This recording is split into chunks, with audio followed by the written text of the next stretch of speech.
Here is the 11th mistake that most of us make in life, but if you're a growth-minded person, you probably only make it once. Focusing on things you cannot control. I feel like this is the biggest one. I feel like we all do this. I feel like even if you're aware of it, sometimes you can get sucked into it, and you just have to be very careful. Follow the news for any length of time, and you'll see it's just one endless cycle of war, violent attacks, fragile economies, failing companies, environmental disasters. It's easy to think the world is heading downhill fast, and who knows, maybe it is. It is. But growth-minded people don't worry about that because they don't get caught up in things they can't control. I want to pause here and say that God is always in control. So even if the world is crumbling, if you have no ability to uncrumble the world, what are you going to do? Worry about it for what? God is in control. Instead, they focus their energy on directing the two things that are completely within their control: their attention and their effort. They focus their attention on all the things they're grateful for, and they look for the good that's happening within the world. They focus their effort on doing what they can every single day to improve their own lives and the world around them, because these small steps are all it takes to make the world a better place.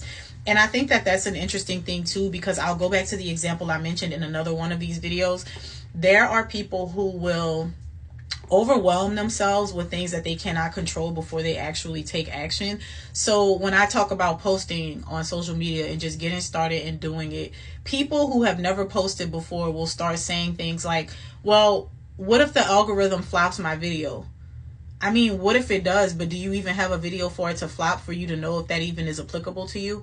Or people will hyper focus on, well, like, how long should my video be? Like, what should I talk about? How should I do this? All things that matter, but they don't matter until you get started and you actually have something to talk about. And I find that questions are beneficial to help people to figure things out. But some people focus so much on all of these questions and all of these things that they cannot control that they never actually get started. Focusing, for instance, even when I talk about wives and wifey school, my focus is not to change your husband. He's not in wifey school. You can't change anybody that doesn't want to be changed. My focus is to change your heart posture, to change the way that you operate as a woman of God, and to help you to focus on the things that you can control, which is yourself.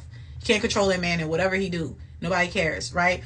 And the more that we focus on trying to change other people, trying to change and control circumstances that we have no control over, the more frustrated we become because we don't have control.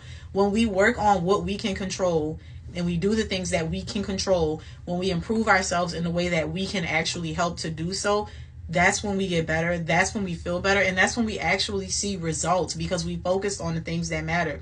You keep trying to move a tree that you can't move by yourself. I don't know, friend. But this was all coming from emotional intelligence habits. I had to split it up into lists. And there is going to be a playlist. This playlist is going to be a lot longer because I just recorded a few videos with all of the mistakes.